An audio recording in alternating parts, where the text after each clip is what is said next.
Это твой новый телефон? Да. Такой котик миленький. Помнишь, он мне на голову залез? Попугайчик. Он и кякать умеет. Это кошка, а не попугай.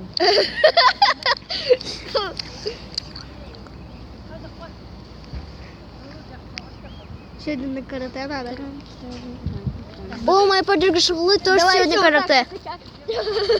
У твою подругу как зовут? Школа. Как? Школа. Шугла? Ну, ее, Она- ну, по правде казашка, правильно говорить, школа. Ты казахский изучаешь в школе? Я и так казашка. Ты англичанка, ты мне сказала. Ну, я знаю казахский, я знаю его.